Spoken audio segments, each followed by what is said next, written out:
The original Friday the 13th is a 1980 slasher horror film directed by Sean S. Cunningham and starring Betsy Palmer, Adrienne King, Janine Taylor, and the great-ish Kevin Bacon. Now, when you think of slasher genre, in my mind, there's a big three that come to mind. Nightmare on Elm Street, Halloween, and probably most famously, Friday the 13th. Jason Voorhees and his hockey mask and machete is so ingrained in pop culture, everyone knows him, even if you really haven't seen the movies, that's just how it is. And if you include Freddy vs. Jason, then there are 12 films in the Friday the 13th franchise, so surely it started off on a good foot to make people, want to drive it into the ground and to have it make so much money. And you'd be absolutely wrong, because I watched Halloween just before I watched Friday the 13th, and Friday the 13th was trying to cash in on the success of the slasher genre created by Halloween, and this film is just not quite my tempo. I can sum up the story for you, no worries, no problem at all. Bunch of teenagers going to renovate a camp. They go to Camp Crystal Lake to renovate it. Someone is killing them, and they all get killed. Backstory, of course, being that Camp Crystal Lake is haunted. The town people refer to it as Camp Blood. 20 years haunted, some kid drowned there, blah blah blah blah blah. Horror, shitty, setting up. And right from the start of the film, we're fed this formulaic, stale, expository dialogue as this first girl is walking through the town to get to Camp Crystal Lake. All the townsfolk are saying, don't go there because of this. Ooh, backstory. And this old guy comes along and goes, don't go to Camp Crystal Lake, you bad man, it's Camp Blood. And then she gets into this truck with some other guy, and this other guy is like, that guy is pretty crazy, but you really probably shouldn't. It's like, okay, we get it. It's a bad place. You've explained it. There's nothing more you need to do. And the dialogue is so cripplingly bad.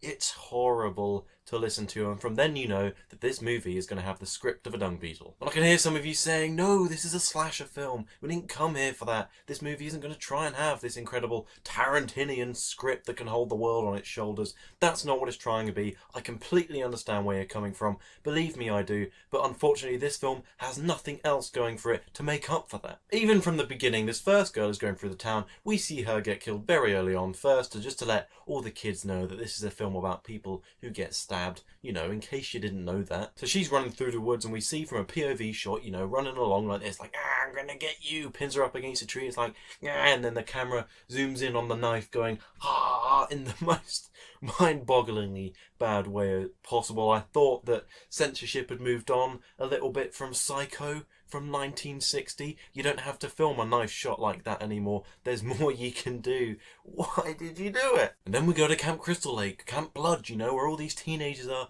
They're gonna die. Oh, I hope we care about them. I hope we wish that they don't die, to create some genuine suspense and horror. I really hope that happens. Of course it doesn't happen. None of them are worth caring about. They are just there to be fodder. There's no pretense that they aren't there for that reason, because each of them is boring. You'll never remember a single one of their names. They're just all there to be killed by this serial killer. That's all this movie's for. Even the stereotypical white virgin of glorious purity, the virtuous one that you're supposed to root for.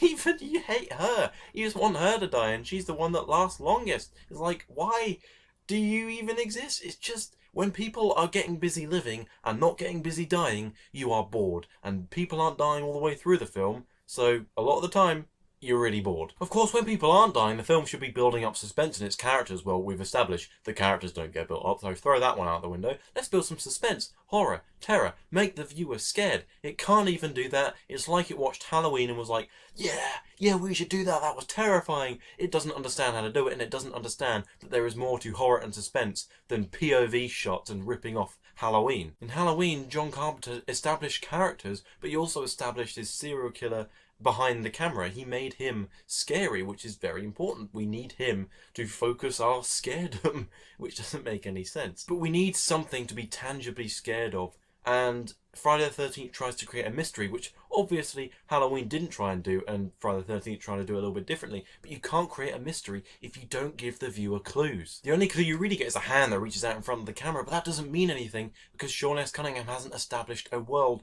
where we can have viable suspects. Where you can just go, oh, it might be them.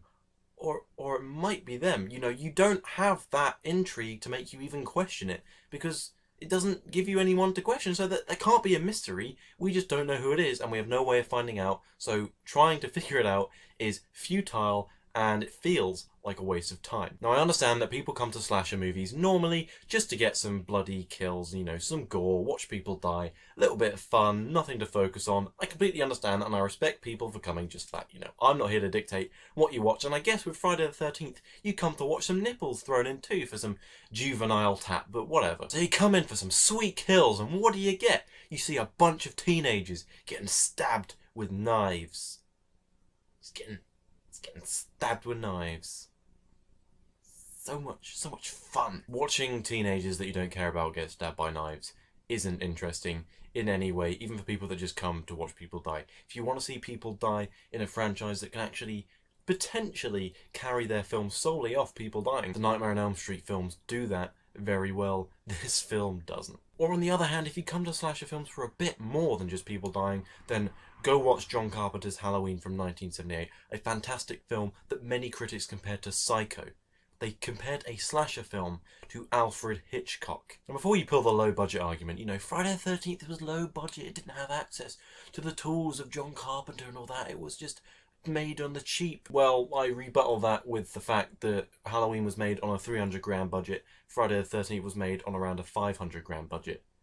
Eat some of that. I mean, come on, in some scenes when they like go out with a lantern or something, ooh, spooky, you can see the light reflection shining on the camera lens and going the other way.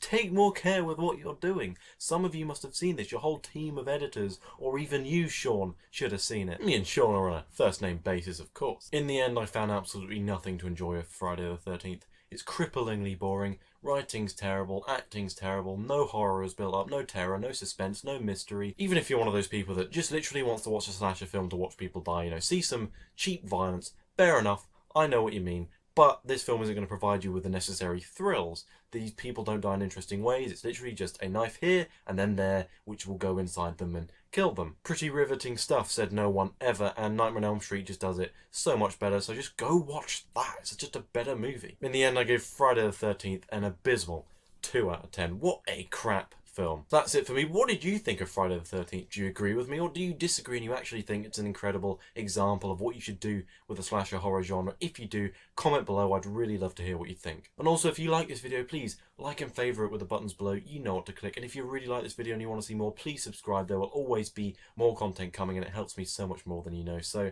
thank you again for watching.